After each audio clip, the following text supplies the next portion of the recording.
गुरु मात्र शिक्षक ही नहीं है, शास्ता भी है। शास्ता यानी वह जो जीवन को एक अनुशासन दे, जीवन को शासन दे। जो मात्र शब्द दे वह शिक्षक, जो शासन भी दे वह शास्ता। अष्टावक्र शब्द देकर ही संतुष्ट नहीं हो गए। शब्द देने के बाद जो पहला खतरा है, उस खतरे की तरफ इंगित है इन सूत्रों में। शब्द सुन के गुरु के इस बात की बहुत संभावना है कि तुम शब्द से ऐसे अभिभूत हो जाओ कि तुम समझो सब हो गया। तुम शब्द को ही पकड़ लो और शब्द को ही सत्य मान लो। सद्गुरु से निकले हुए शब्दों का बल है, ऊर्जा है। उस ऊर्जा और बल में तुम आविष्ट हो सकते हो, सम्मोहित हो सकते हो। तुम बिना ज्ञानी हुए ज्ञानी बन सकते हो। यही पहला खतरा है। शब्द ठीक मालूम पड़े, तर्कयुक्त मालूम पड़े, बुद्धि प्रभावित हो, हृदय प्रफुल्लित हो जाए, तो ऐसी घड़ियां आ सकती हैं सत्संग में जब जो तुम्हारा अनुभव नहीं है अभी, वह भी अनुभव जैसा मालूम होने लगे। तो गुरु परीक्षक भी है, वो तुम्हारी परीक्षा भी करेगा कि जो तुम कह रहे हो वह हुआ भी है या केवल सुनी हुई बात दोहरा रहे हो। अष्टावक्र ने जो उद्घोष किया परम सत्य का, उस उद्घोष का ऐसा परिणाम हुआ कि जनक तत्क्षण प्रतिध्वनि करने लगे। जनक भी वही बोले और जनक ने कहा कि आश्चर्य कि मैं अब तक कैसे सोया रहा। और जनक ने कहा कि मैं जाग गया। और जनक ने कहा कि मैं न केवल जाग गया हूं, मैं जानता हूं मैं ही समस्त का केंद्र, सब मुझसे ही संचालित होता। मुझी को नमस्कार है। ऐसी महिमा का उदय हुआ। अष्टावक्र चुपचाप खड़े सुनते रहे। ये जो हुआ है इसे देखते रहे। इन सूत्रों में परीक्षा है। अष्टावक्र प्रश्न उठाते, संदेह उठाते। जनक के घड़े को जगह जगह से ठोंक के देखते हैं, कच्चा तो नहीं, बातें सुन के तो नहीं बोल रहा है, किसी प्रभाव के कारण तो नहीं बोल रहा है, मेरी मौजूदगी के कारण तो ये तरंगे नहीं उठी हैं। ये तरंगे इसकी अपनी हैं। ये क्रांति वस्तुतः घटी है। ये कहीं बौद्धिक मात्र ना हो। मेरे पास बहुत लोग आते हैं, उनमें अनेक कृष्ण मूर्ति के भक्त हैं। वे मुझसे आके कहते हैं कि हम वर्षों से सुनते हैं, जो सुनते हैं वो 100% ठीक भी मालूम होता है, उसमें हमें कुछ संदेह नहीं है। जो कृष्ण मूर्ति कहते हैं उसे हमने समझ भी लिया है, हम नहीं समझे ऐसा भी नहीं, लेकिन फिर भी जीवन में कोई क्रांति नहीं घटती। बौद्धिक रूप से सब समझ में आ गया है, बुद्धि भर गई है, लेकिन आत्मा रिक्त की रिक्त रह गई है। ऊपर ऊपर सब जान लिया और भीतर भीतर हम वैसे के वैसे हैं। भीतर कोई घटना नहीं घटी, अछूते के अछूते रह गए। वर्षा हो गई, घड़ा खाली रह गया है। बड़ी अड़चन में पड़ जाता है व्यक्ति जब उसे बौद्धिक रूप से सब समझ में आ जाता है और अस्तित्वगत कोई समानांतर घटना नहीं घटती। तुम्हें उसकी दुविधा का अंदाज नहीं। उसे दिखाई पड़ता है कि दरवाजा कहां है, लेकिन निकलता दीवार से है। जिसको दरवाजा नहीं दिखाई पड़ता वो भी दीवार से निकलता है, लेकिन उसे दरवाजा दिखाई ही नहीं पड़ता। इसलिए शिकायत किससे? जिस आदमी को ख्याल है कि मुझे दरवाजा दिखाई पड़ता है, समझ आ गया कि कहां है, लेकिन फिर भी मैं दीवार से सिर तोड़ता हूं, तुम उसकी पीड़ा समझो। जब भी उसका सिर टूटता है वो महाविश्वास से भर जाता है कि मुझे मालूम तो है कि ठीक क्या है, फिर मैं गलत क्यों करता हूं।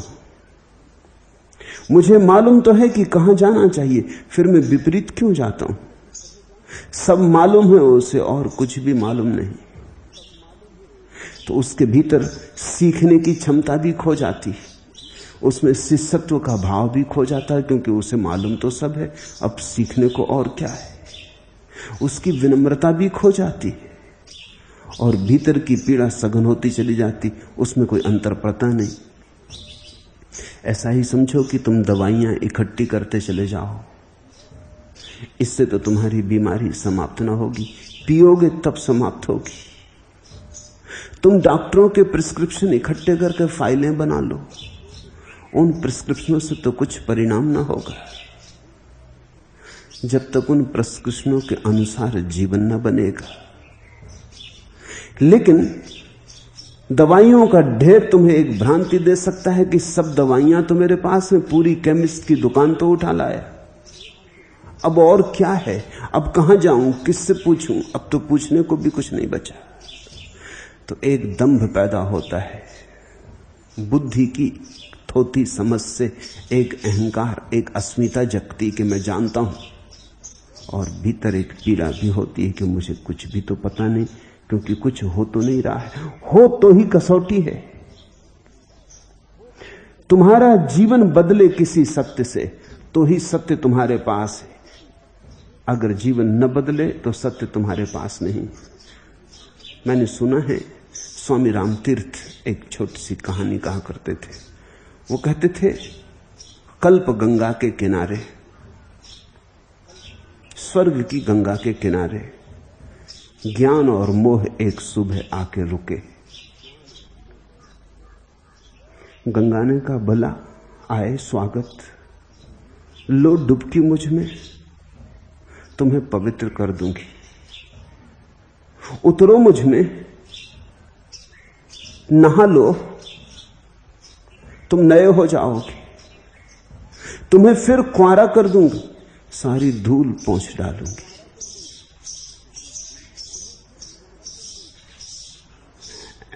ज्ञान तो अकड़ा खड़ा रहा, क्योंकि ज्ञान ने कहा तू और मुझे शुद्ध करेगी। उसे तो इस बात पे भरोसा ना आया और झुकने की क्षमता वो खो चुका था। समर्पण की कला खो चुका था, शिष्य होना भूल चुका था। किसी दूसरे से कुछ हो सकता है ये बात ही भूल चुका था। ज्ञान की अकड़ आ गई थी कि मैं सब स्वयं कर लूंगा, किस गंगा की जरूरत, किस तीर्थ की जरूरत, किस गुरु की जरूरत, किसी की कोई जरूरत नहीं। वो तो मुस्कुराया, वो तो गंगा के इस बेहुदे आमंत्रण पर मुस्कुराया, लेकिन मोह तो मोहाविष्ट हो गया। मोह को तो बात लुभा गई, लोभ के कारण वो तो उतर गया। गंगा ने उसे नहला दिया, वो शुद्ध हो गया, वो पवित्र हो गया, वो निर्दोष हो गया। जब वो बाहर आया तो देवताओं ने उसकी स्तुति की, आरती की, क्योंकि मोह अब प्रेम हो चुका था। नहा लिया था गंगा में, झुक गया था। मोह अब प्रेम हो चुका था। मोह ही तो शुद्ध होकर प्रेम हो जाता। प्रेम ही की तो आखिरी ऊंचाई प्रार्थना है, और प्रार्थना का ही आखिरी पड़ाव तो परमात्मा है। लेकिन ज्ञान तो अपने रास्ते पे जा चुका था, अकड़ा हुआ, अपनी धूल धमास संभाले हुए, खोपड़ी बड़ी और मजबूत और भारी, और हृदय बिल्कुल सूखा और रिक्त और मरुस्थल। अष्टावक्र सुन के जनक की बातें इन सूत्रों में पहला सवाल उठाते हैं कि जनक, ऐसा तुझे हुआ है या बातों में उलझ गया या मेरी बातों में आ गया? वो जगह जगह से उसे ठोंकते। पहला सूत्र, अष्टावक्र ने कहा, आत्मा को तत्वतः एक और अविनाशी जानकर भी क्या तुझ आत्मज्ञानी धीर को धन कमाने में अभी भी रुचि है? क्योंकि जनक ने कोई महल तो छोड़ा नहीं, जनक ने कोई धन का त्याग तो किया नहीं। जनक जैसा है वैसा का वैसा है। एक प्रश्न अष्टावक्र उठाते हैं। जब शिष्य प्रश्न उठाता है तो अज्ञान से उठता है, जब गुरु प्रश्न उठाता है तो ज्ञान से उठता है। शिष्य के प्रश्नों के उत्तर देने बड़े आसान हैं, गुरु के प्रश्नों के उत्तर तो केवल जीवन से दिए जा सकते हैं, और तो कोई उपाय नहीं।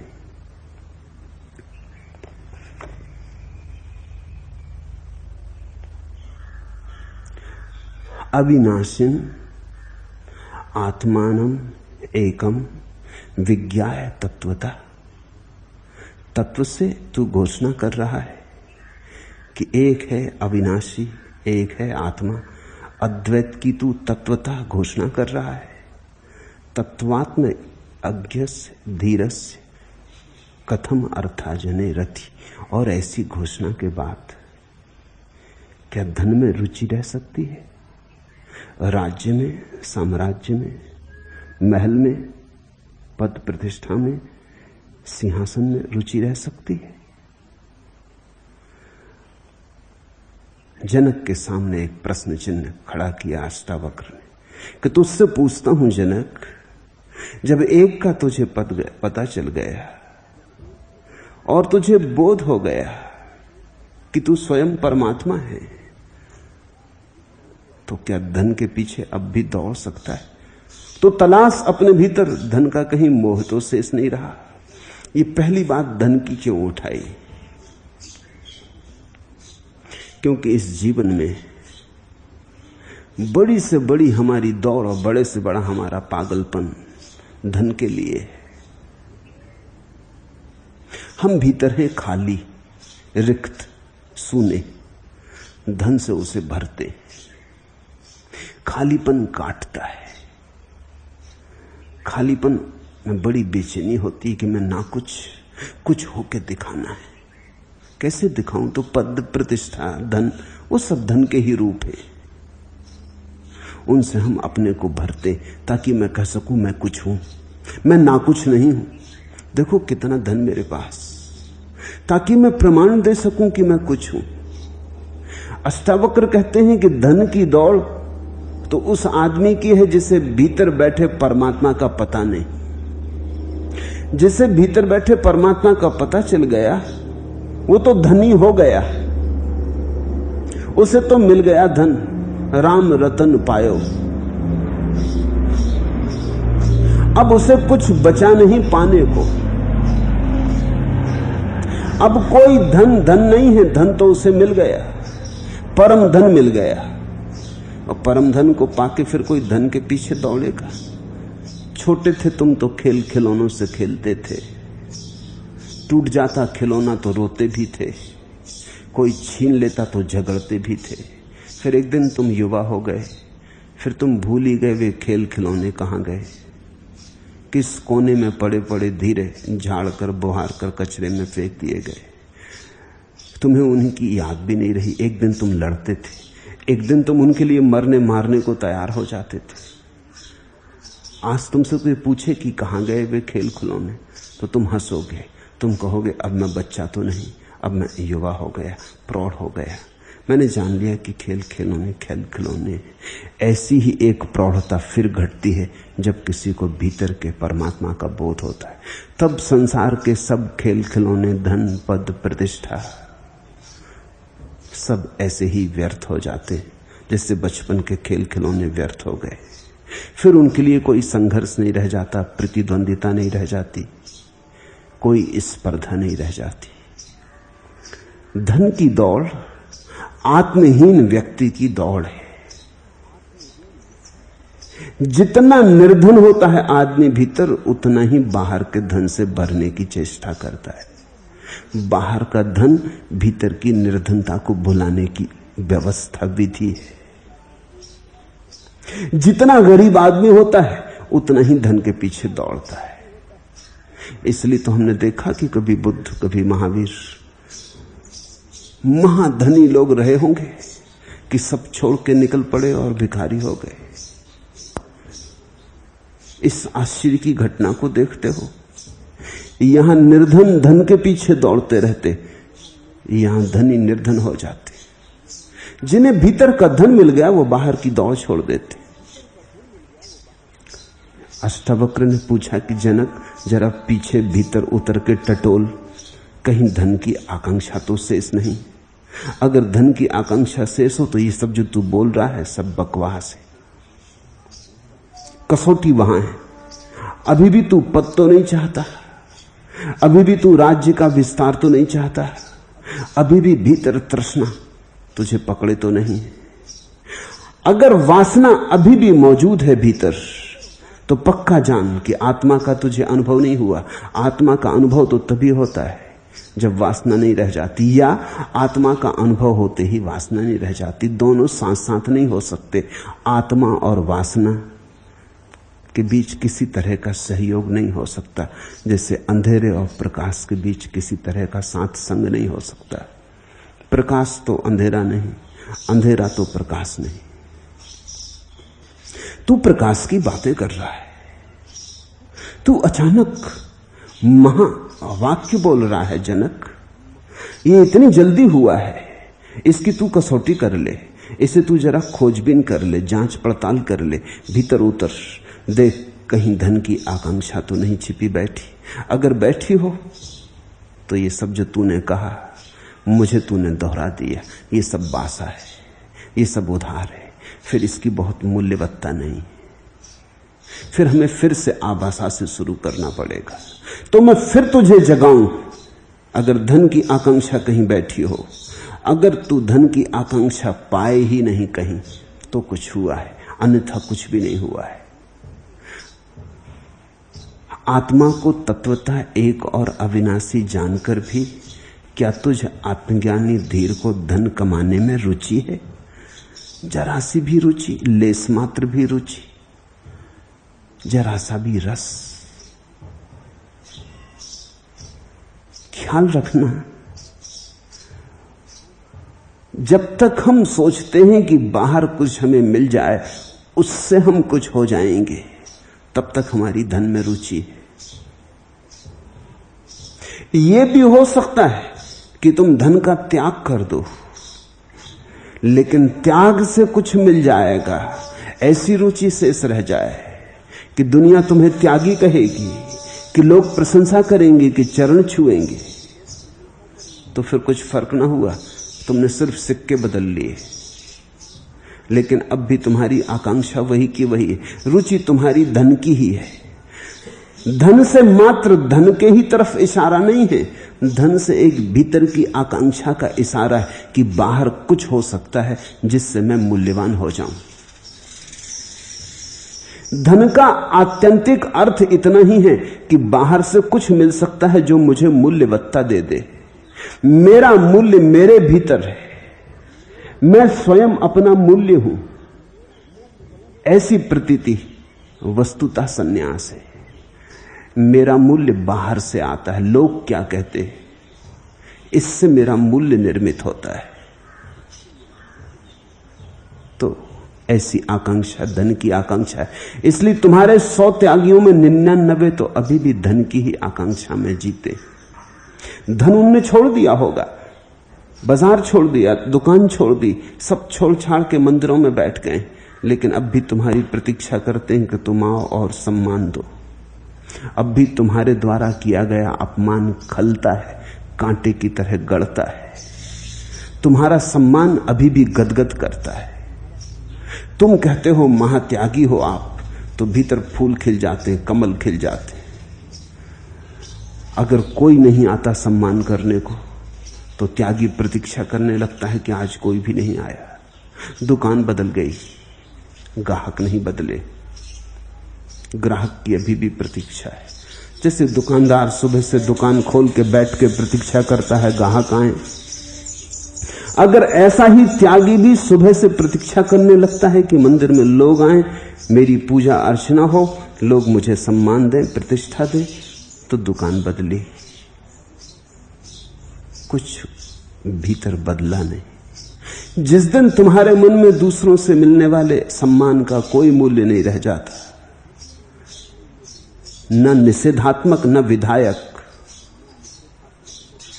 न उनके अपमान का कोई मूल्य रह जाता है, तुम्हारे पास क्या है इससे तुम अपनी सत्ता की गणना नहीं करते, और तुम्हारे पास क्या नहीं है इससे तुम अपने भीतर कमी का अनुभव नहीं करते।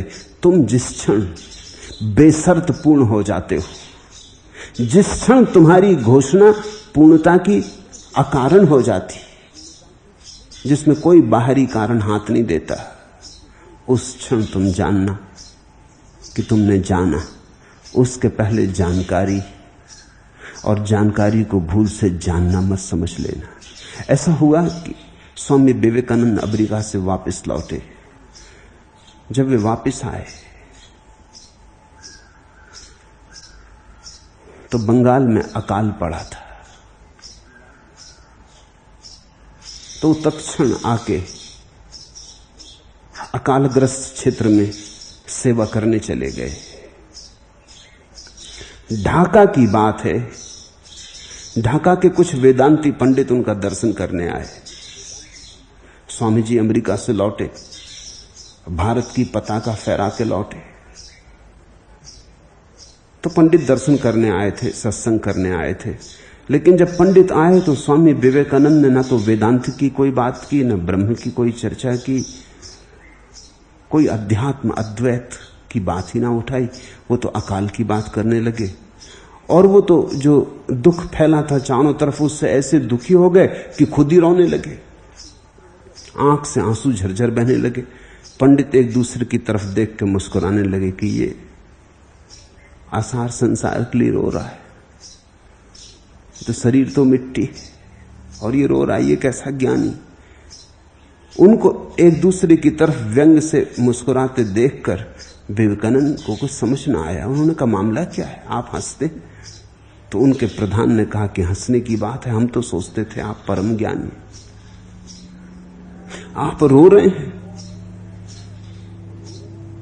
शास्त्रों में साफ कहा है कि देह तो है ही नहीं, हम तो आत्मा है।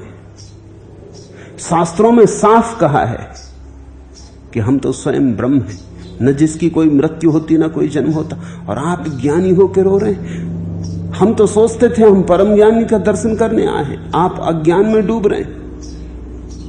विवेकानंद का सोंटा पास पड़ा था, उन्होंने सोंटा उठा लिया, टूट पड़े उस आदमी पर, उसके सिर पर डंडा रख के बोले कि अगर तू सचमुच ज्ञानी है तो अब बैठ, तू बैठा रहे, मुझे मारने दे,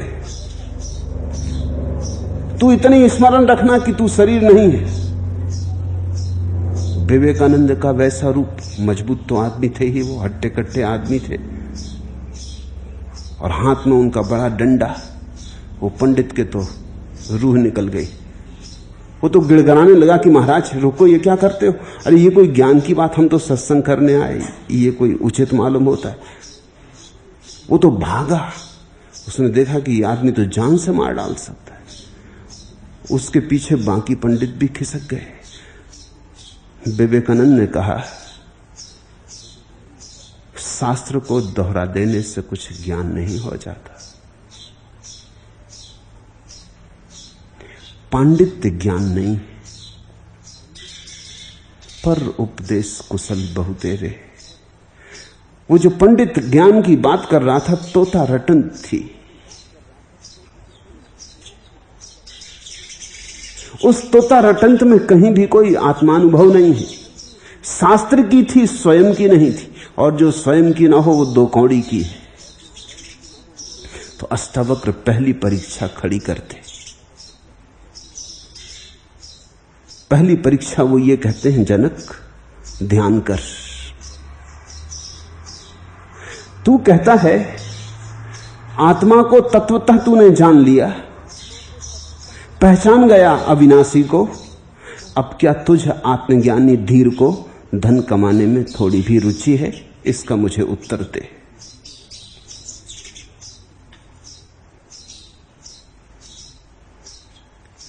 गुरु तो दर्पण है। गुरु के दर्पण के समक्ष तो शिष्य को समग्र रूप से नग्न हो जाना है। उसे तो अपने हृदय को पूरा उघाड़ के रख देना है, तो ही क्रांति घट सकती है।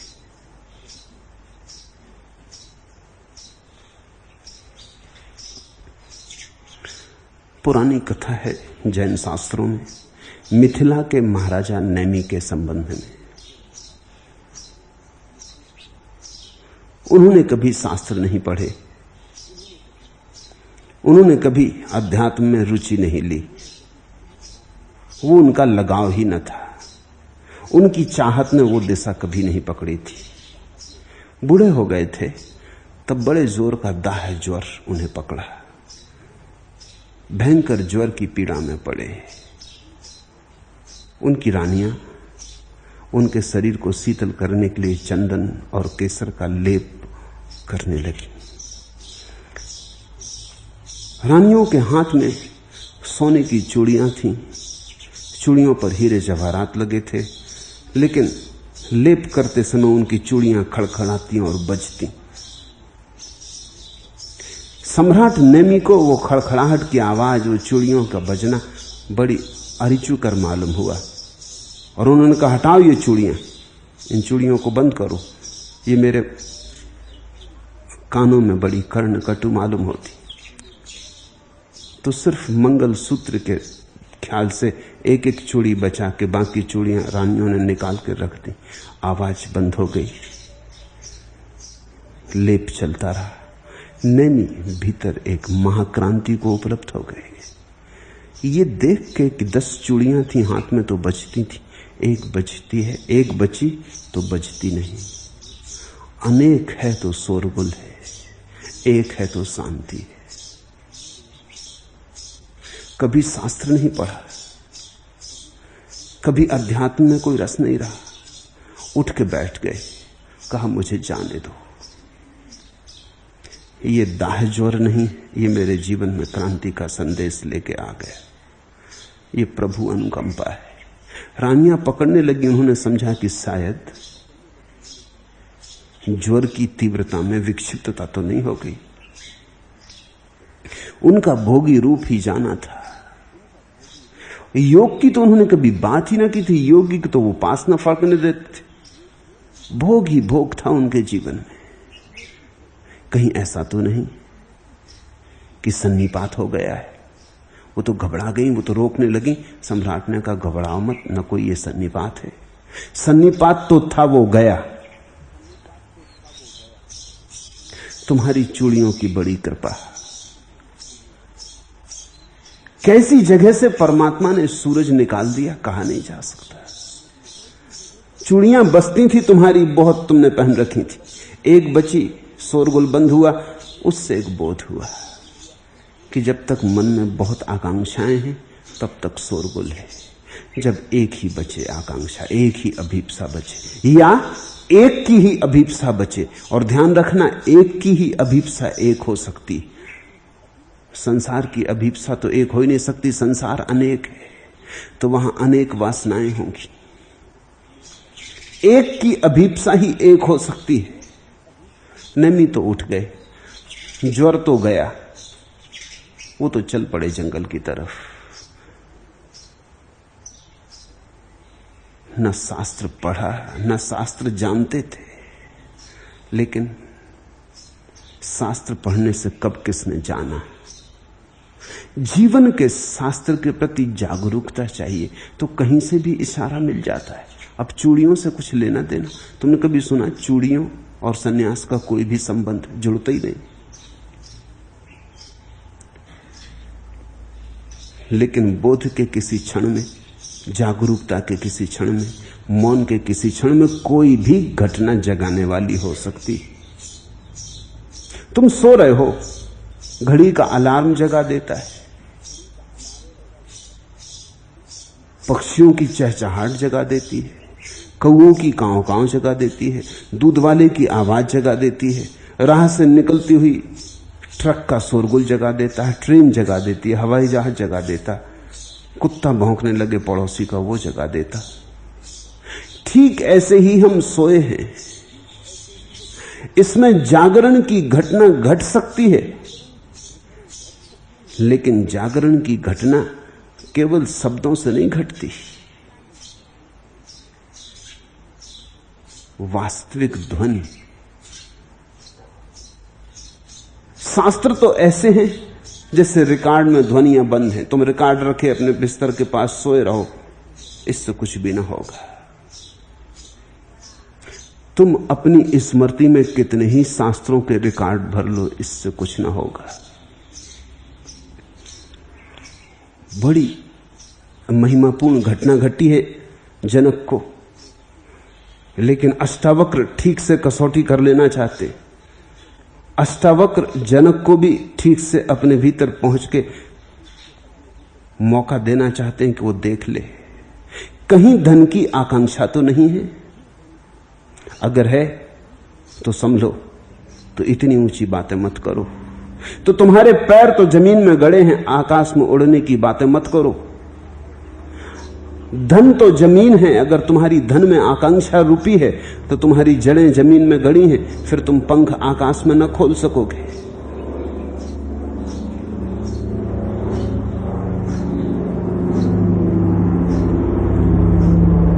जैन शास्त्रों में एक और कथा है, अमरावती के सृष्टि सुमेध की। सुमेध के पिता की मृत्यु हुई। वो अमरावती का सबसे बड़ा धनी व्यक्ति था। पिता के मर जाने पर अंत्येष्टि क्रिया और सारे परिजनों प्रियजनों के विदा हो जाने पर जो बड़ा मुनीम था, बूढ़ा मुनीम था, वो आया। उसने सारा हिसाब किताब सुमेध के सामने रखा। कितनी उनकी कोठियां हैं सारे देश में, किस कोठी में कितना धन संलग्न है, कितने उनके व्यवसाय हैं, किस व्यवसाय में कितना धन लगा है, कितनी उनकी तिजोरियां हैं। कहा कि आप आए, कल घर में चले तो मैं सारी चाबियां आपको सौंप दूं। आपके पिता मुझे सब सौंप गए, अब आप मालिक हैं। सुमेध उठा, उसने सारे खाते बही देखे, करोड़ों रुपए की संपत्ति थी। उसने जाके सारी तिजोरियां देखी, उनमें बहुमूल्य रत्न भरे थे, अरबों खरबों की संपत्ति थी। उसने ये सब देखा, लेकिन मुनीम बड़ा हैरान हुआ। वो देख तो रहा था, लेकिन जैसे कहीं बहुत दूर से, पास नहीं था, लोलुप नहीं था। और देखते देखते उसकी आंखों में आंसू आने लगे। और मुनीम ने पूछा कि मैं समझा नहीं, आप रो रहे हैं? आप इस वक्त पृथ्वी के सबसे धनी लोगों में एक हैं। पिता के जाने पर अब आप मालिक हैं। ये आपके पुरखों की संपदा है, इसको हर एक पीढ़ी बढ़ाती चली गई है, इसमें से घटा कभी भी नहीं है। आप प्रसन्न हो? सुमेध ने पूछा, मुझे एक बात पूछनी। मेरे पिता के पिता मरे, वो भी इसे न ले जा सके। मेरे पिता भी मर गए, वो भी इसे न ले जा सके। और मैं तुमसे कहता हूं कि मैं इसे ले जाना चाहता हूं, तुम कोई तरकीब खोजो। तुम कहते हो पीढ़ियों से चली आई है, इसका मतलब साफ है लोग मरते रहे और सब यहीं छूटता गया। अब मैं ये नहीं करना चाहता कि मैं मरूं और सब यहीं छूट जाए, क्योंकि जो यहीं छूट जाए उसमें सार क्या। ले जाऊंगा सब साथ, या तो तुम खोज के कल सुबह तक मुझे खबर कर दो, या मैं खोज लूंगा। लेकिन अब मुझे चैन नहीं, क्योंकि किसी भी क्षण मौत आ सकती। फिर ये चाबियां किसी और के हाथ में होंगी, फिर तुम किसी और को दिखाओगे, मेरे बेटे को दिखाओगे, लेकिन न मैं ले जा सकूंगा न मेरा बेटा ले जा सकेगा। नहीं, मैं ये हिसाब खत्म नहीं करना चाहता हूं, मैं ये सब साथ ही ले जाना चाहता हूं। मुनीम ने कहा, ये तो कभी हुआ नहीं और हो भी नहीं सकता, कोई इसे कभी ले नहीं गया। सुमेध ने कहा, मैंने तरकीब खोज ली है। उसने उसी क्षण सारी संपत्ति दान कर दी, वो संन्यास्त हो गए। उसने कहा, मैंने तरकीब खोज ली, मैं इसे साथ ले जाऊंगा। ये कह के उसने सब छोड़ दिया और संन्यास्त हो गया। एक क्रांति घटती है जब बाहर का तुम छोड़ते हो, भीतर का उसी क्षण मिल जाता है। लोगों ने तो एक ही बात देखी कि उसने बाहर की संपत्ति छोड़ दी। तुम्हें मैं दूसरी बात में जगाना चाहता हूं। उसने बाहर की संपत्ति यहां छोड़ी कि भीतर की संपत्ति वहां मिली। वो साथ लेके गया। भीतर का ही साथ जाता है। बाहर में उलझे होने के कारण भीतर का दिखाई नहीं पड़ता। जब भीतर का दिखाई पड़ता है तो बाहर की पकड़ नहीं रह जाती। आश्चर्य कहा अष्टावक्र ने, जैसे बार बार जनक ने कहा आश्चर्य कि परम ब्रह्म शाश्वत चैतन्य और कैसे माया में भटक गया था। जैसे बार बार जनक ने कहा कि आश्चर्य कि मैं स्वयं परमात्मा और कैसे सपने में खो गया था। ऐसे ही अब बार बार अष्टावक्र कहते हैं आश्चर्य कि जैसे सीपी के अज्ञान से चांदी की भ्रांति में लोभ पैदा होता है, वैसे ही आत्मा के अज्ञान से विषय भ्रम के होने पर राग पैदा होता है। रस्सी पड़ी देखी और समझा कि सांप है तो भय पैदा हो जाता है। सांप है नहीं और भय पैदा हो जाता है। सांप तो झूठा, भय बहुत सच्चा। तुम भाग खड़े होते हो।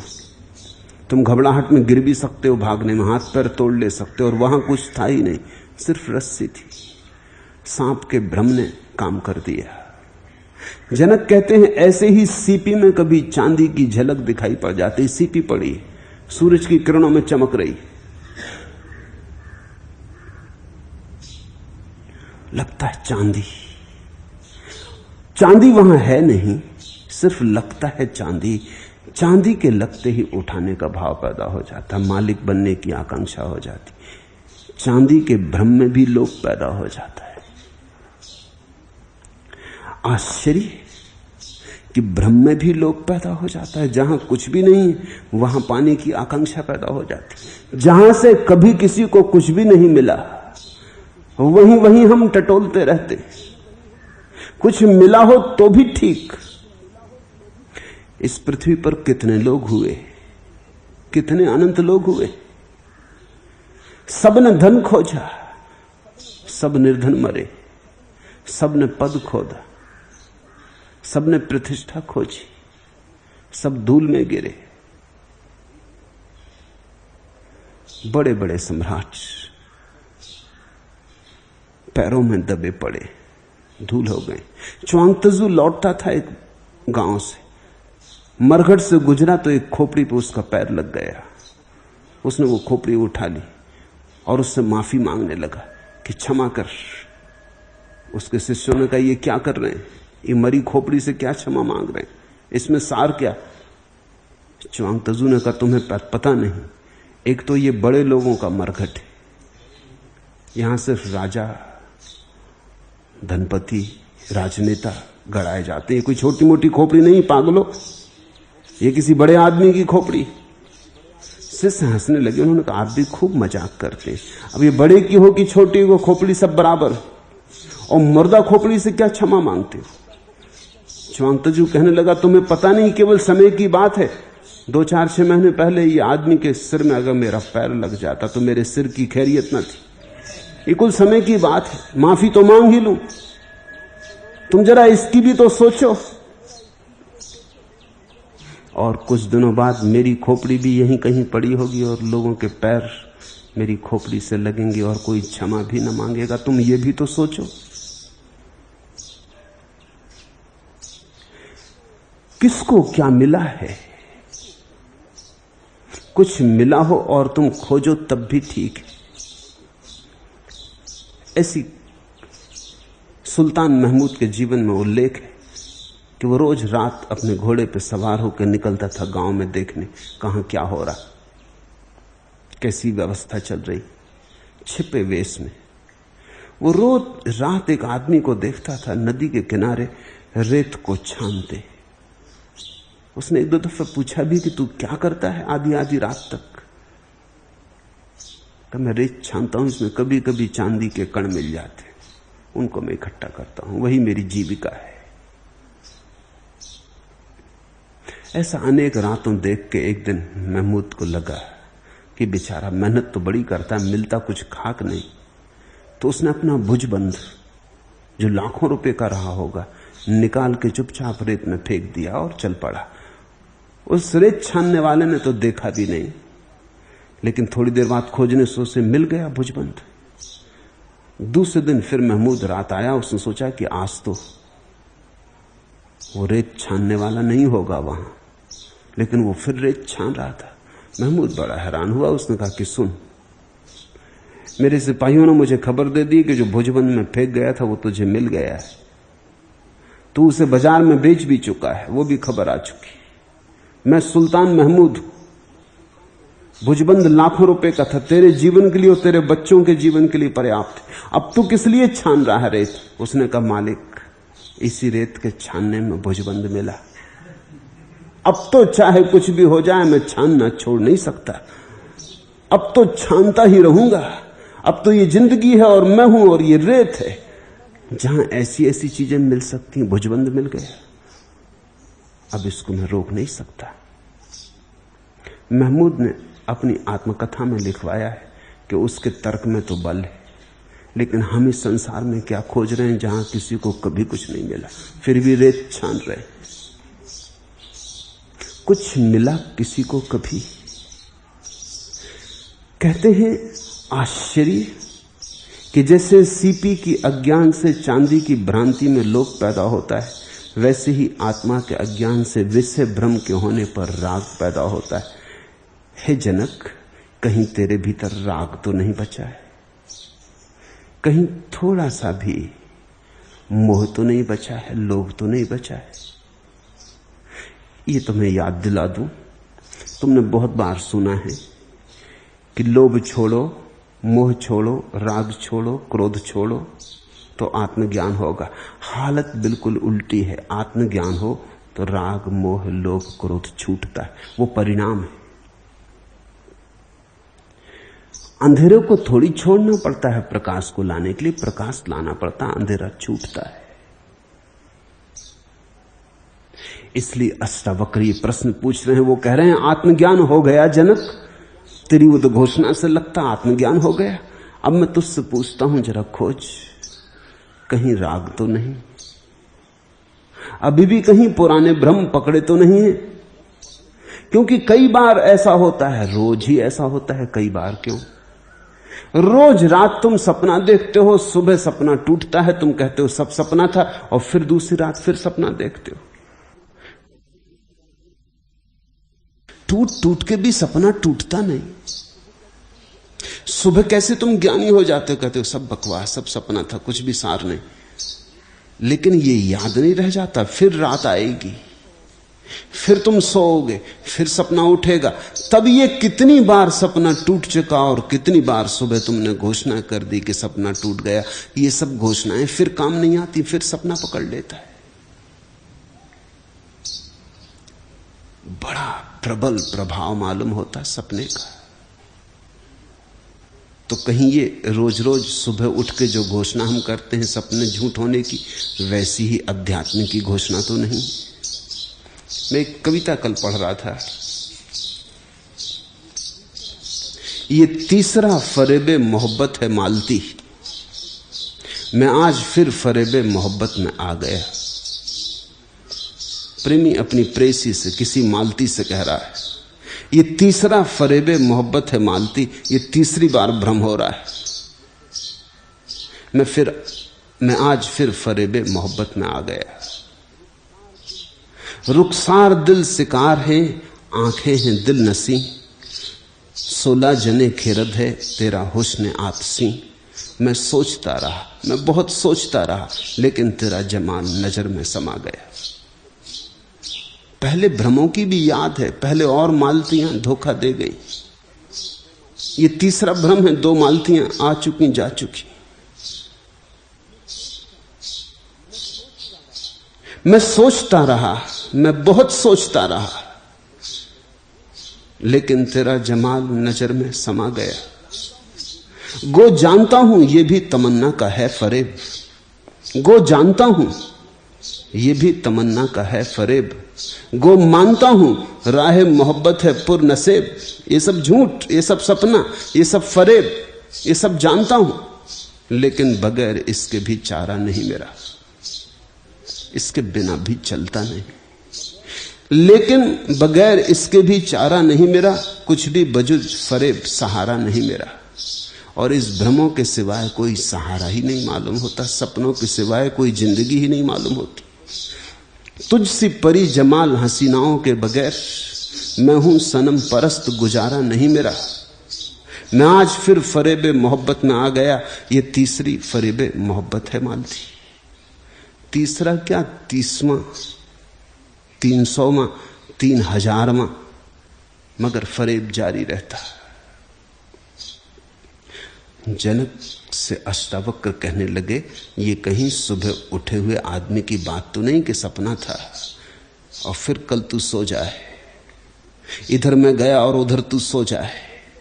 तो तू ठीक से देख ले, सोने की अब और कोई संभावना तो नहीं, ये जागरण आखिरी है।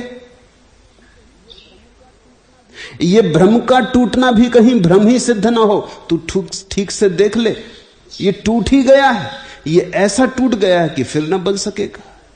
तो गौर से देख ले, इसके बीज कहीं भीतर छिपे तो नहीं है, अन्यथा ऊपर ऊपर जमीन साफ और भीतर बीज पड़े हो फिर अंकुरित हो जाएं।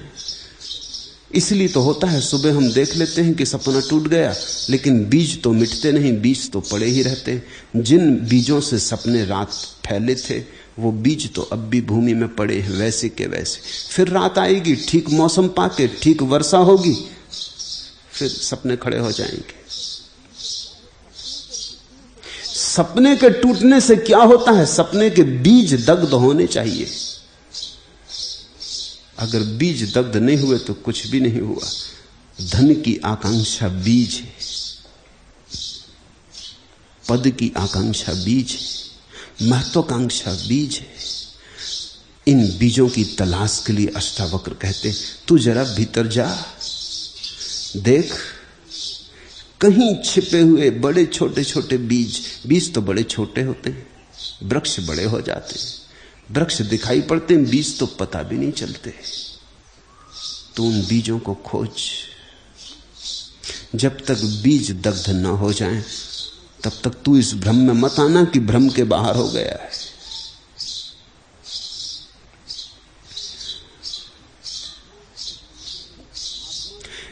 जिस आत्मा रूपी समुद्र में यह संसार तरंगों के समान स्फुरित होता है, वही मैं हूं, यह जानकर भी क्यों तू दीन की तरह दौड़ता है। आदमी के जीवन की एकमात्र दीनता है वासना, क्योंकि वासना भिकमंगा बनाती। वासना का अर्थ है दो, वासना का अर्थ है मेरी झोली खाली है, भरो, कोई भरो, मेरी झोली खाली है। वासना का अर्थ है मांगना। वासना का अर्थ है कि मैं जैसा हूं वैसा पर्याप्त नहीं, मैं जैसा हूं उससे मैं संतुष्ट नहीं। दो कहते हैं फरीद, उनके गांव के लोगों ने कहा कि तुम अकबर को जानते हो, अकबर तुम्हें जानता है, तुम्हारा सम्मान भी करता है। तुम एक बार जाके अकबर से इतना कह दो कि हमारे गांव में एक मदरसा खोल दे, गांव के बच्चे पढ़ने को तड़फते, गरीब गांव है, तुम कहोगे तो मदरसा खुल जाएगा। फरीद कभी राजमहल गया नहीं था। कभी कभी अकबर को जब रस होता था तो फरीद के दरबार में आता था, लेकिन जब मांगना हो तो जाना चाहिए, ये सोच के फरीद गया।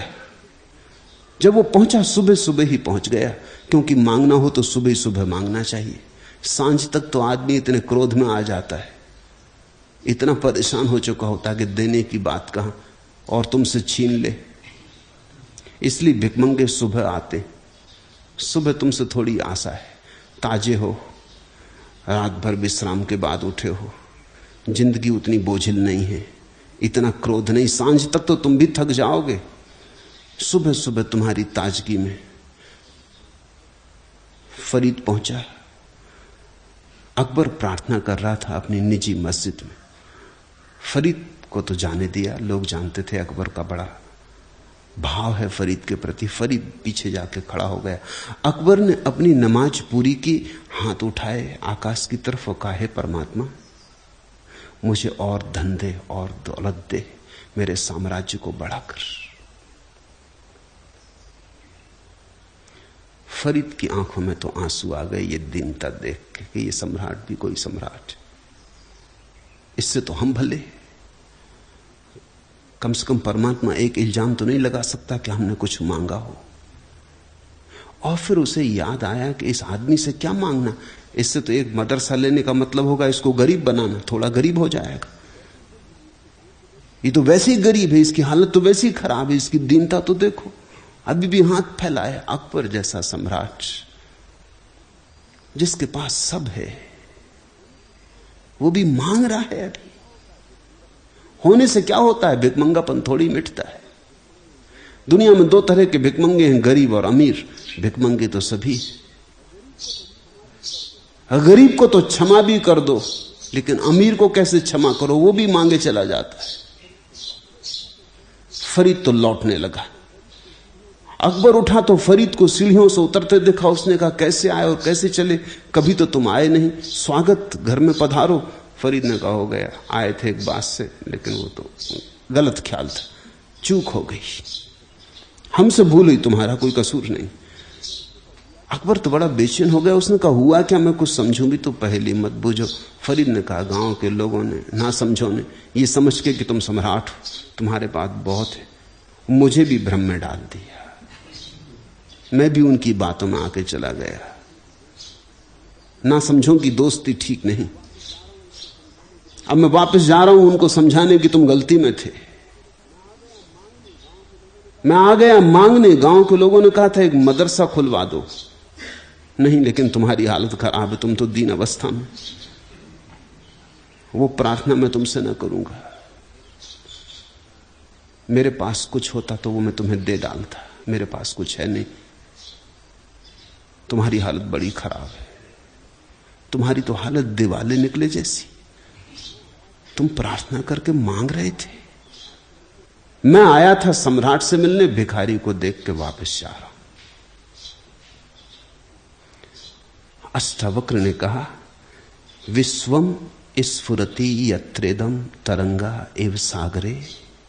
जैसे आत्मा रूपी समुद्र में यह संसार तरंगों के समान स्फुरित होता है, वही मैं हूं। ऐसा जानकर सो अहम स्मृति विज्ञाय, ऐसा जानकर किम दीनम इव धावसी, फिर तू दीन की तरह दौड़ा जा रहा है। जरा भीतर तो देख, वहां कोई दौड़ बाकी तो नहीं, वहां कुछ मांग बाकी तो नहीं, वहां कुछ पाने को शेष तो नहीं है। क्योंकि परमात्मा का मिलने का अर्थ यह है कि अब पाने को कुछ भी शेष ना रहा, मिल गया जो मिलना था, आखिरी मिल गया, आत्यंतिक मिल गया, इसके पार मिलने को कुछ भी नहीं। अगर तेरे भीतर अब भी पार मिलने को कुछ हो तो समझना कि परमात्मा नहीं मिला, तू शब्दों के जाल में आ गया जनक, तू मेरे प्रभाव में आ गया जनक, तू सम्मोहित हो गया। ध्यान रखना, मन को अच्छी बातें मान लेने की बड़ी जल्दी होती। कोई तुमसे कह दे कि आप तो परमात्मा स्वरूप है, कौन इनकार करना चाहता है? आप तो ब्रह्म स्वरूप है, कौन इनकार करना चाहता है? अहंकार भरता है। कोई कह दे आप तो शुद्ध बुद्ध नित्य चैतन्य, कौन इनकार करता है? बुद्धू से बुद्धू भी इनकार नहीं करता। जब उससे कहो कि आप शुद्ध बुद्ध, तो वो कहता बिल्कुल ठीक, अब तुम पहचाने, अभी तक कोई पहचाना नहीं, ना समझें क्या खाक पहचानेंगे, आप बुद्धिमान हैं इसलिए पहचाने। ज्ञान की घोषणाएं कहीं तुम्हारे अहंकार के लिए आधार तो नहीं बन रही, कहीं ऐसा तो नहीं है प्रीतिकर लगती हैं इसलिए मान ली। कड़वी बातें कौन मानना चाहता है? कोई तुमसे पापी कहे तो दिल नाराज होता है, कोई तुम्हें पुण्यात्मा कहे तो तुम स्वीकार कर लेते हो, और ये हो सकता है कि जिसने पापी कहा था वो सत्य के ज्यादा करीब हो। टॉलस्टॉय ने लिखा है अपनी आत्मकथा में कि एक दिन सुबह सुबह मैं चर्च गया तो देखा गांव का सबसे बड़ा धनपति सुबह के अंधेरे में चर्च में प्रार्थना कर रहा है। तो मैं तो चकित हुआ कि यह आदमी भी प्रार्थना करता है। मैं पीछे खड़े होकर सुनने लगा। उस धनपति को कुछ पता नहीं था कि कोई और है अंधेरे में। वो धनपति कह रहा था, हे प्रभु, मैं महापापी हूं, मुझ जैसा पापी इस संसार में कोई भी नहीं। वो अपने पापों का कन्फेशन कर रहा था, स्वीकार भाव से सब प्रकट कर रहा था जो जो पाप उसने किए थे, और शायद भाव से कर रहा था। लेकिन तभी सुबह होने लगी और उसको ख्याल आया, मालूम हुआ कि कोई और भी पीछे खड़ा। उसने देखा और देखा टॉलस्टॉय। वो टॉलस्टॉय के पास आया, उसने कहा, क्षमा करना, ये बात किसी और तक ना जाए। ये जो मैंने कहा है मेरे और परमात्मा के बीच है, तुमने अगर सुन लिया अनसुना कर दो। ये बात किसी और तक न जाए, अन्यथा मानहानि का मुकदमा चलाऊंगा। टॉलस्टॉय ने कहा, ये भी खूब रही, तुम परमात्मा के सामने स्वयं घोषणा कर रहे हो, फिर आदमियों से क्या डरते हो? उसने कहा, तुम इस बात में पड़ो ही मत। अगर तुमने ये बात कहीं भी निकाली और यहां कोई दूसरा नहीं, अगर मैंने ये बात कहीं से भी सुनी तो तुम ही पकड़े जाओगे। ये मेरे और परमात्मा के बीच निजी बात है, ये कोई सार्वजनिक बात नहीं। तो हम पाप को तो चुपचाप स्वीकार करना चाहते हैं परमात्मा और हमारे बीच, और पुण्य की हम घोषणा करना चाहते हैं सारे जगत में। करना चाहिए उल्टा। पुण्य की घोषणा तो निजी होनी चाहिए, वो परमात्मा और स्वयं के बीच। पाप की घोषणा सार्वलौकिक होनी चाहिए, सार्वजनिक होनी चाहिए। तो अष्टावक्र ने कहा, कहीं ऐसा तो नहीं है। ये स्वादिष्ट बातें, ये मधुर बातें, ये वेदों का सार, ये उपनिषदों का सार, तुझे स्वादिष्ट लग रहा है, ये तो पक्का है। लेकिन स्वादिष्ट लगने से कुछ सत्य थोड़ी हो जाता है। आदमी मौत से डरता है तो जल्दी से मान लेता है आत्मा अमर है, इसलिए नहीं कि समझ गया कि आत्मा अमर है, मौत के डर के कारण। तुमने देखा, ये भारत है, ये पूरा मुल्क मानता है आत्मा अमर, और इससे ज्यादा कायर कौम खोजनी मुश्किल है। होना तो उल्टा चाहिए, आत्मा जिनकी अमर है इनको कोई गुलाम बना सकता है, लेकिन 1000 साल तक ये गुलाम बने रहे। आत्मा अमर है नहीं, आत्मा अमर है का सिद्धांत हम पकड़े ही इसलिए हैं कि मरने से हम डरे। ये सिद्धांत हमारी सुरक्षा है। हम ये सिद्धांत अनुभव से नहीं जाने। अगर अनुभव से जाना होता तो ये मुल्क तो गुलाम बनाया ही नहीं जा सकता। इस मुल्क को तो कोई दबा ही नहीं सकता, क्योंकि जिसकी आत्मा अमर है उसको तुम क्या दबाओगे? ज्यादा से ज्यादा धमकी मार डालने की दे सकते हो, वो धमकी भी नहीं दे सकते तुम इस देश को। आत्मा जिनकी अमर है उनके ऊपर कोई धमकी ना चलेगी। लेकिन दिखाई उल्टा पड़ता है। भयभीत लोग, मौत से डरे हुए लोग मंत्र जाप कर रहे हैं आत्मा की अमरता के। क्षुद्र में पड़े हुए लोग विराट की घोषणा कर रहे हैं। क्षुद्र को छिपाने का आयोजन तो नहीं है विराट की चर्चा। पाप को छिपाने का आयोजन तो नहीं है पुण्य की चर्चा। अगर ऐसा है तो जनक से अष्टावक्र कहने लगे, तू फिर से एक बार भीतर उतर के देख, ठीक से कसौटी कर ले।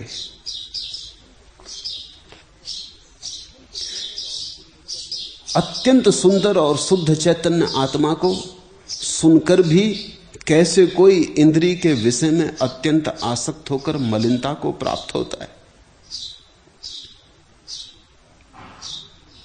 श्रुतापि, सुनकर भी। ध्यान रखना, सुनने से ज्ञान नहीं होता, ज्ञान तो स्वयं के अनुभव से होता है। श्रुति से ज्ञान नहीं होता, शास्त्र से ज्ञान नहीं होता। हिंदुओं ने ठीक किया है कि शास्त्र के दो खंड किए, श्रुति और स्मृति। ज्ञान उसमें कोई भी नहीं है। कुछ शास्त्र श्रुतियां हैं, कुछ शास्त्र स्मृतियां हैं। न तो स्मृति से ज्ञान होता, न श्रुति से ज्ञान होता। श्रुति का अर्थ है सुना हुआ, स्मृति का अर्थ है याद किया हुआ, जाना हुआ। दोनों में कोई भी नहीं। श्रुतापि शुद्ध चैतन्य आत्मानम अति सुंदरम। ऐसा सुनकर कि आत्मा अति सुंदर है, भ्रांति में मत पड़ जाना, मान मत लेना। जब तक जान ही ना ले तब तक मानना मत, विश्वास मत कर लेना, अनुभव को ही आस्था बनने देना। नहीं तो ऊपर ऊपर तू मानता रहेगा आत्मा अति सुंदर है, और जीवन के भीतर वही पुरानी मवाद, वही इंद्रिय आसक्ति, वही वासना के घाव बहते रहेंगे, रिश्ते रहेंगे। अत्यंत सुंदर और शुद्ध चैतन्य आत्मा को सुनकर भी कैसे कोई इंद्रिय विषय में अत्यंत आसक्त होकर मलिनता को प्राप्त होता है, इसे ध्यान रख। सुनने वाले बहुत हैं, सुन के मान लेने वाले बहुत हैं, लेकिन उनके जीवन में तो देख, सुन सुन के उन्होंने मान भी लिया है, लेकिन फिर भी मलिनता को रोज प्राप्त होते। मलिनता जाती नहीं। जहां मौका मिला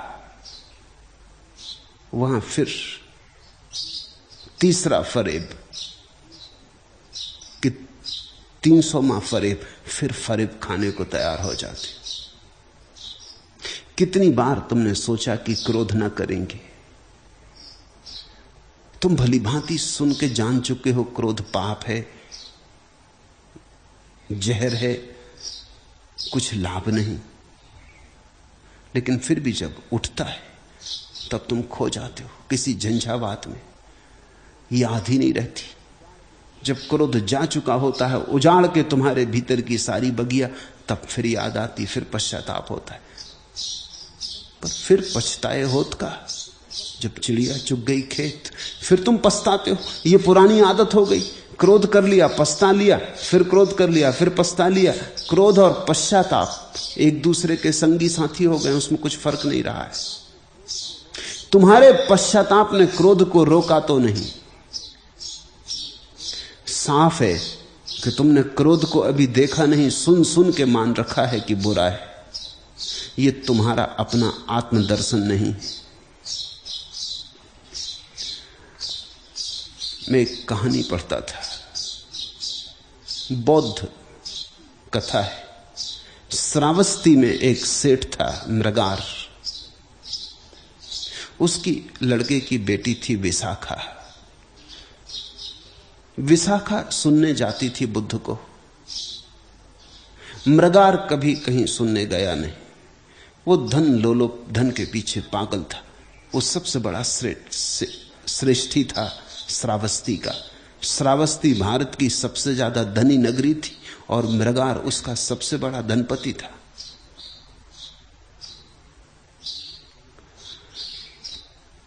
तुम्हें शायद ख्याल में ना हो, जो शब्द हिंदी में है सेठ, वो श्रेष्ठी का ही अपभ्रंश है, श्रेष्ठ का अपभ्रंश है। अब तो सेठ गाली जैसा लगता है, लेकिन कभी वो श्रेष्ठतम लोगों के लिए उपयोग किया जाता था। नगर का सबसे बड़ा, श्रावस्ती का सबसे बड़ा श्रेष्ठी था मृगार, लेकिन कभी बुद्ध को सुनने न गया था। विशाखा उसकी सेवा करती, अपने ससुर की, उसके लिए भोजन बनाती, लेकिन विशाखा को सदा पीड़ा लगती थी कि ये ससुर बूढ़ा होता जाता है और बुद्ध के वचन भी इसने नहीं सुने, जानना तो दूर सुने भी नहीं। इसका जीवन ऐसे ही धन पद वैभव में बीता जा रहा है। ये जीवन यूं ही रेत में गंवाए दे रहा है।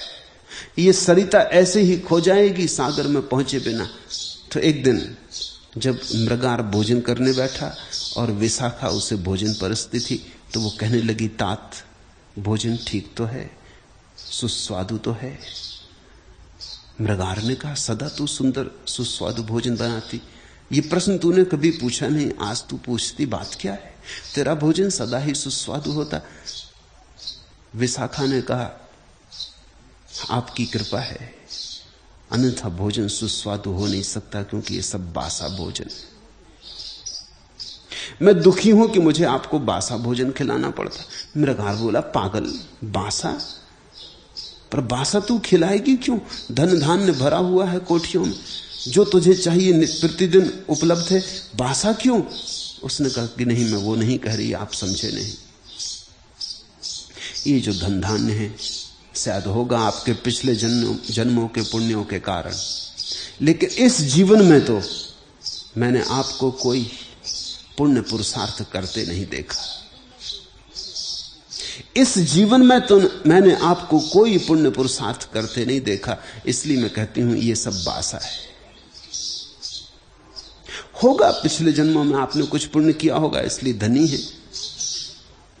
लेकिन मैंने अपनी आंखों से जब से आपके घर में बहू होकर आई हूं, मैंने आपका कोई पुण्य प्रताप, आपका कोई पुण्य पुरुषार्थ, आपके जीवन में कोई प्रेम, कोई धर्म, कोई पूजा, कोई प्रार्थना, कोई ध्यान, कुछ भी नहीं देखा। इसलिए मैं कहती हूं ये पिछले जन्मों के पुण्यों से मिला हुआ भोजन बासा है। तात, आप ताजा भोजन कब करेंगे?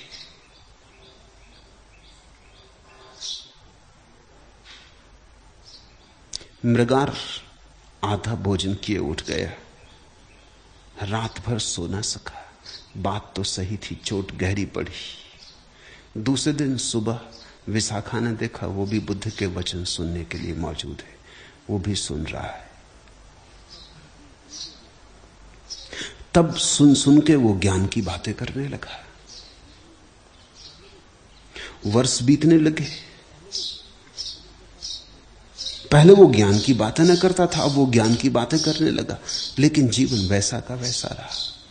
फिर विशाखा ने कहा कि तात, आप अब भी बासा ही भोजन कर रहे हैं, अब ज्ञान का बासा भोजन कर रहे हैं। ये बुद्ध के वचन हैं, आपके नहीं। ये उनकी सुन के अब आप दोहरा रहे हैं। आप अपनी कब कहेंगे? आप जो गीत अपने प्राणों में लेके आए हैं वो कब प्रकट होगा? प्रभु उसे प्रकट करें। कुछ आपके भीतर छिपा पड़ा है झरना, उसे बहाएं। ये अब भी बासा है, तुम्हारा धन भी बासा है, तुम्हारा ज्ञान भी बासा है, और बासा होना ही पाप है। सब पाप बासे, पुण्य तो सदा ताजा है, सद्ध स्नात। अभी अभी हुई वर्षा में ताजे खड़े हुए फूल, अभी अभी उगे सूरज की किरणों में नाचती सुबह की ताजी ताजी पत्तियां, ऐसा पुण्य है। ज्ञान को सुनकर सब कुछ मत मान लेना। जब तक जान ना लो तब तक रुकना मत। सब भूतों में आत्मा को और आत्मा में सब भूतों को जानते हुए भी मुनि को ममता होती है, यही आश्चर्य। अष्टावक्र कहने लगे, मुनियों को देखो, साधु सन्यासियों को देखो, संतों को देखो, कहते हैं सब भूतों में आत्मा है और आत्मा में सब भूत हैं, फिर भी मुनि को ममता होती। तो जरा जल्दी ना करो जनक, कहीं तुम भी ऐसे मुनि मत बन जाना। ऊपर ऊपर से तो कहे चले जाते हैं लोग कि हमारी कोई ममता नहीं, सब छोड़ दिया है। एक जैन साध्वी, मैं दिल्ली जाता था तो मुझे मिलने आई। मेरी बातें सुन के उसे लगने लगा कि वो जिस जाल में है उसके बाहर हो जाए। मैंने कहा अपने गुरु से पहले बात कर।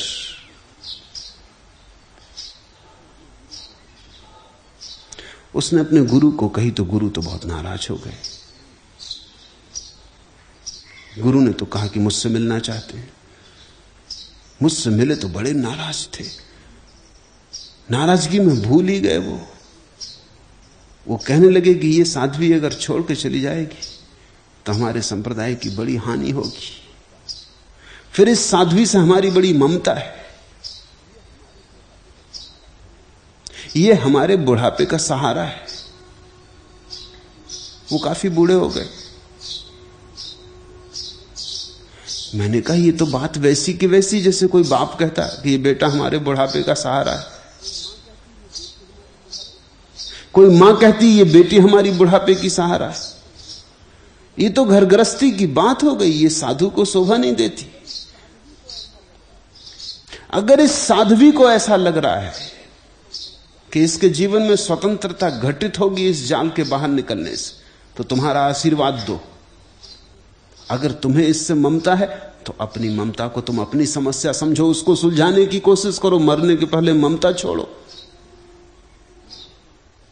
तब वो थोड़े चौंके, कहने लगे बात तो ठीक है, ममता होनी नहीं चाहिए, लेकिन ममता है। बेटे बेटियों से ममता छूटती है तो शिष्य शिष्याओं से हो जाती, ममता थोड़ी हटती।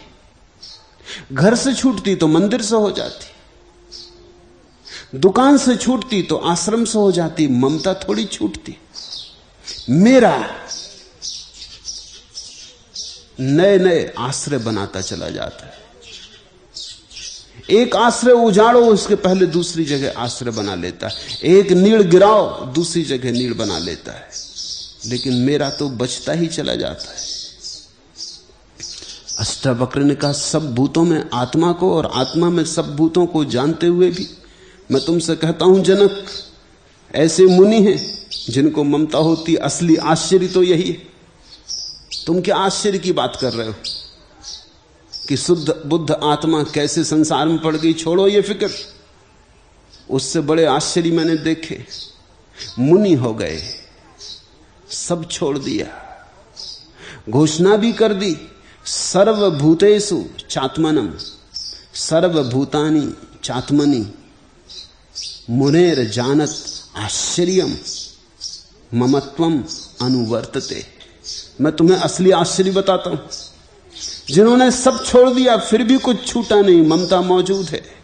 इससे बड़ा चमत्कार तुम देखोगे। साधु भी ग्रस्त है, सन्यासी भी बंधा है, मोक्ष की आकांक्षा करने वाले अभी संसार में ही भटक रहे। बातें मोक्ष की हैं, प्राण संसार में अटके। तो जरा सोच के करना, एकदम जल्दी मुनि मत बन जाना, क्योंकि ये चमत्कार होता है। अष्टावक्र निश्चित ही कठोर गुरु रहे होंगे। कठोर गुरु होना ही चाहिए। गुरु कठोर ना हो तो करुणावान नहीं। उसकी कठोरता ही उसकी करुणा है। वो कसने लगे, खूब ठोंकने लगे। जनक भी घबराया होगा। जनक ने तो पहले सोचा होगा कि इतनी ऊंची बातें कहीं गुरु एकदम छाती से लगा लेंगे कि धन्य भाग कि तू उपलब्ध हो गया। लेकिन ये गुरु भी खूब है। ये अष्टावक्र तो उल्टी डांट पिलाने लगे। मगर अष्टावक्र ने ठीक किया। कसौटियों से गुजर के ही सोने की परख होती, आंख से गुजर के ही सोना कुंदन बनता है। परम अद्वैत में आश्रय किया हुआ और मोक्ष के लिए भी उद्धत हुआ पुरुष काम के वश होकर क्रीड़ा के अभ्यास से व्याकुल होता है। यही आश्चर्य है। आदमी मरते मरते दम मर रहा हो, आखिरी क्षण तक भी मौत द्वार पे दस्तक दे रही हो, तब तक भी काम वासना से पीड़ित होता है। और साधारण आदमी नहीं, परम अद्वैत में आश्रय किया हुआ, जो परम अद्वैत में अपनी आस्था की घोषणा कर चुका है, जो कहता हमने घर बना लिया भगवान में, वो भी, और मोक्ष के लिए उद्धत हुआ भी, वो जो कहता हम मोक्ष की तरफ प्रयाण कर रहे हैं, वो भी पुरुष काम के वश होकर क्रीड़ा के अभ्यास से व्याकुल होता है। यही आश्चर्य है।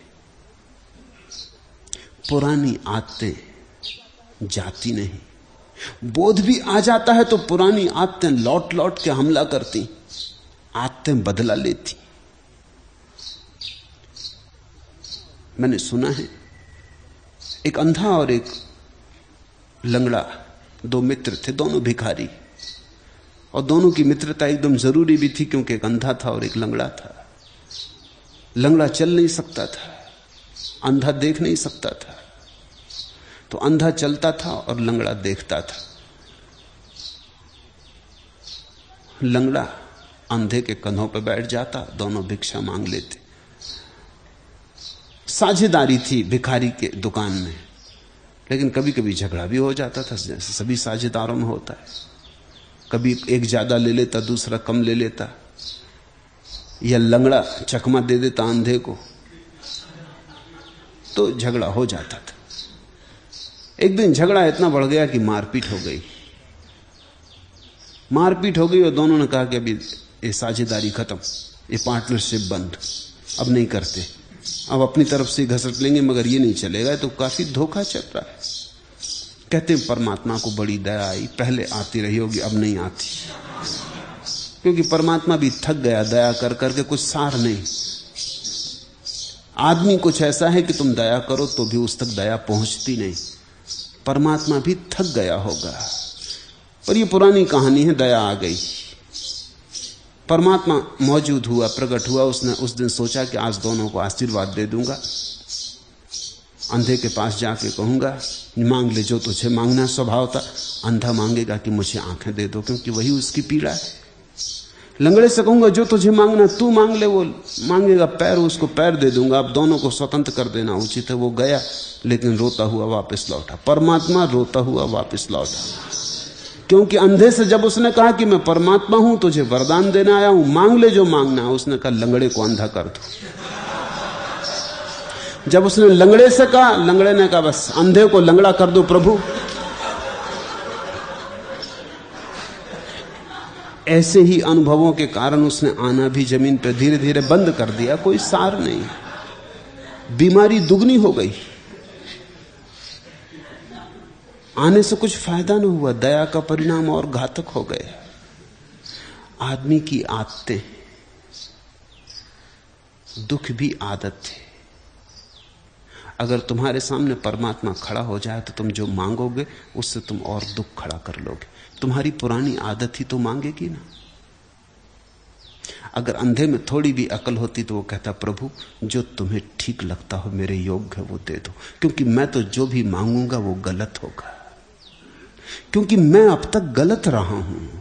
मेरी उसी गलत चेतना में से तो मेरी मांग भी आएगी। नहीं, मैं ना मांगूंगा, तुम जो दे दो, तुम्हारी मर्जी पूरी हो, तुम ज्यादा ठीक से देखोगे, तुम मुझे दे दो जो मेरे योग्य हो।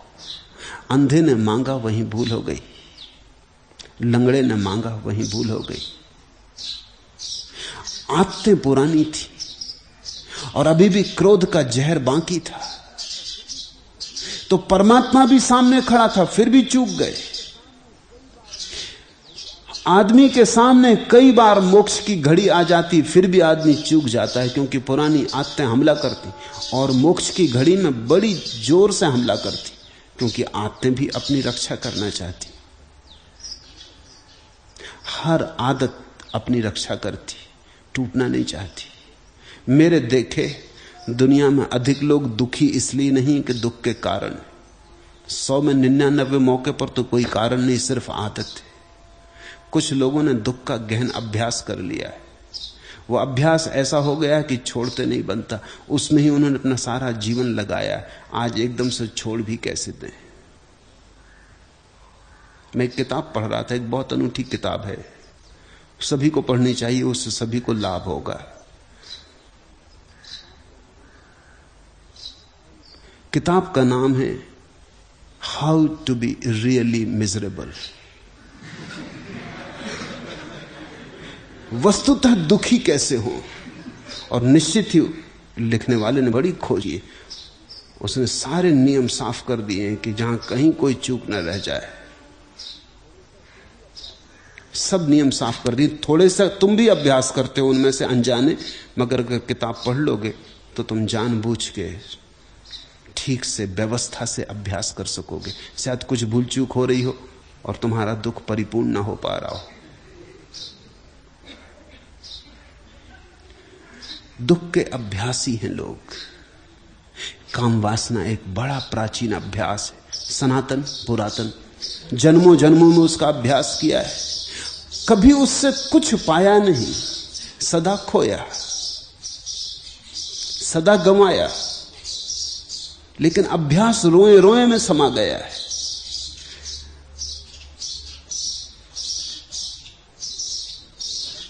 आस्थिता परम अद्वैतम मोक्षार्थे अपि व्यवस्थिता, वह जो मोक्ष के लिए तैयार है और वो जो परम अद्वैत में अपनी आस्था की घोषणा कर चुका है। आश्चर्यम काम वसगो विकला केली शिक्षया, केली शिक्षया, पुरानी काम वासना की शिक्षा के कारण, अभ्यास के कारण। आश्चर्यम काम वसगो विकला केली शिक्षया, पुरानी अभ्यास के कारण बार बार विकल हो जाता। मौत के क्षण में तक आदमी काम वासना के सपनों से भरा होता है। ध्यान करने बैठता है तब भी काम वासना के विचार ही मन में दौड़ते रहते। मंदिर जाता है, मंदिर में बाहर से दिखाई पड़ता है, भीतर से शायद वैश्यालय में हो। इसलिए अष्टावक्र कहते हैं, जनक जल्दी मत कर, ये जाल बड़े पुराने, तू ऐसा एक क्षण में मुक्त हो गया। अष्टावक्र ये नहीं कह रहे हैं कि तू मुक्त नहीं हुआ। अष्टावक्र की तो पूरी धारणा यही है कि तत्क्षण मुक्त हुआ जा सकता है, लेकिन वो जनक को सब तरफ से सावचेत कर रहे हैं कि कहीं से भी भ्रांति ना रह जाए। ये मुक्ति अगर हो तो सर्वांग हो, ये कहीं से भी अधूरी ना रह जाए, कहीं से भी रोगाणु फिर वापस न लौट आए। काम को ज्ञान का शत्रु जानकर भी कोई अति दुर्बल और अंतकाल को प्राप्त पुरुष काम भोग की इच्छा करता है, यही आश्चर्य है। उद्भूतम ज्ञानर्दुमित्रम अवधार्य अति दुर्बला चा अंतकालम अनुसृता कामम आकांक्षेत आश्चर्यम। तू क्या आश्चर्य की बातें कर रहा है जनक? असली आश्चर्य हम तुझे बताते। अष्टावक्र कहते कि मर रहा है आदमी, सब जीवन ऊर्जा छीन हो गई, सब जीवन बिखर गया, फिर भी काम वासना बची। सिवाय कड़वे तिक्त स्वाद के कुछ भी नहीं छूटा है, सिवाय विषाद और घावों के कुछ भी नहीं बचा है। सारा जीवन एक विफलता थी, फिर भी काम वासना बची। कठिन है, दुस्तर है, क्योंकि अभ्यास अति प्राचीन है। तो तू ठीक से निरीक्षण कर ले, निदान कर ले, अंतश्चेतन में उतर, अचेतन में उतर। वस्तुतः जिसको फ्रायड ने अनकॉन्शियस अचेतन कहा है, अष्टावक्र उसी की तरफ इशारा कर रहे हैं कि तेरे चेतन में तो प्रकाश हो गया, लेकिन तेरे अचेतन की क्या गति है? तेरे बैठक के कमरे में तो सब साफ सुथरा हो गया, लेकिन तेरे तलघरे की क्या स्थिति है? अगर तलघरे में आग जल रही तो धुआं जल्दी ही पहुंच जाएगा तेरे बैठक खाने में भी, और अगर तलघरे में गंदगी भरी है तो तू बैठक खाने में कब तक सुवास को कायम रख सकेगा? उतर भीतर, सीढ़ी सीढ़ी खोज बीजों को अचेतन में और वहां दग्ध कर ले। और अगर तू वहां ना पाए तो फिर ठीक हुआ, तो फिर जो हुआ ठीक हुआ।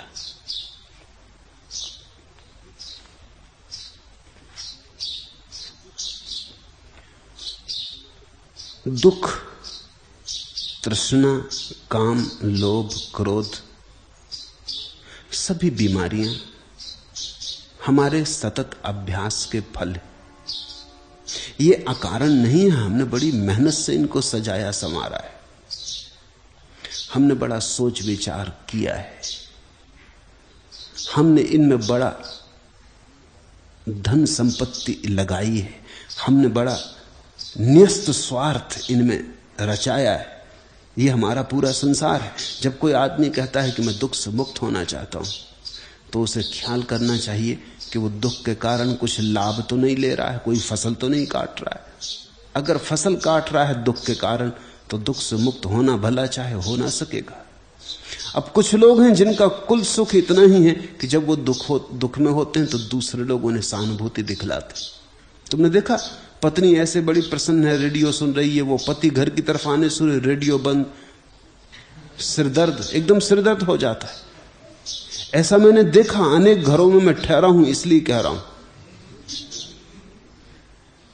मैं देखता रहा कि अभी पत्नी बिल्कुल सब ठीक थी, मुझसे ठीक से बात कर रही थी ये सब, और तब पति के आने का हार्न बचा नीचे, और वो गई अपने कमरे में और लेट गई, और पति मुझसे बताने लगे कि उसके सिर में दर्द है।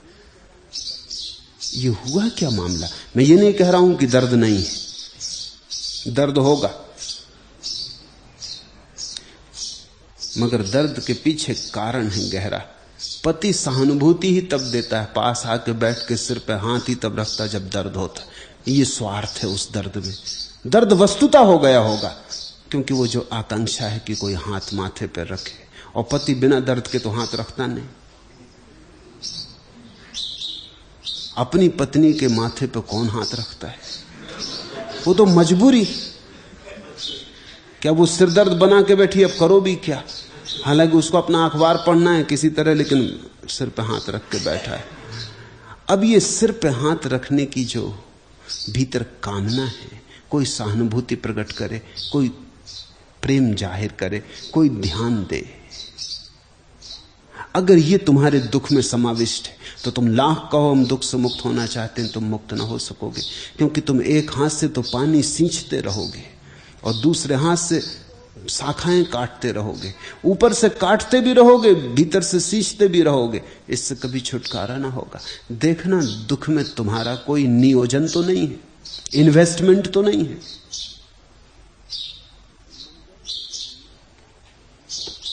मंजर रहीने यास है, नाजिर उदास है, मंजिल है कितनी दूर, मुसाफिर उदास है। परवाज में कब आएगी रिफ़अत ख्याल की, नारस है बालों पर तायर उदास है। तख्लीक़े साहकार का इम्कान नहीं अभी, असआर बेकरार है, शायर उदास है। मुद्दत से यात्री को तरसती है मूर्ति, सुनसान कोहसार का मंदिर उदास है। एहसास व फिक्र दोनों का हासिल है इज्तराब, शायर है महबेयास, मुवक्खिर उदास है। यहां सभी उदास है। पंछी उदास है, उड़ नहीं पाता। हो सकता है सोने के पिंजरे से मोह लग गया हो।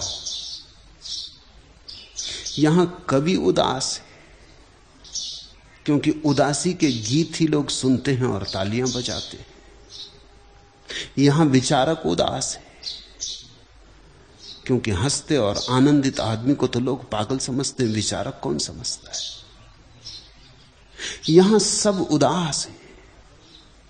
इस उदासी से भरे वातावरण में उदासी के पार होना बड़ा मुश्किल मालूम होता है। यहां की हवा उदास है। यहां की हवा में काम वासना है, क्रोध है, लोभ है, मोह है। यहां मोक्ष की किरण को उतारना बड़ा कठिन है, लेकिन जनक के जीवन में किरण उतरी है, इसलिए अष्टावक्र सब तरह से परित है। कहीं भूल चूक ना हो जाए, कहीं कोई छिद्र न रह जाए। इस महाकरुणा के वश वे ऐसे कठोर वचन जनक को बोलने लगे कि तू जरा देख तो, तू भी कहीं उसी जाल में न पड़ जाना जिसमें बहुत मुनि पड़े हैं, बहुत ज्ञानी पड़े, बहुत से समझदार नासमझियों में उलझे, बहुत से पंडित शास्त्रों में दबे, और बहुत से त्याग की बातें करने वाले भीतर अभी भी धन की आकांक्षा से भरे। इन सब की तू ठीक से जांच पड़ताल कर ले। ये सब न हो तब तेरी उद्घोषणा में सत्य है।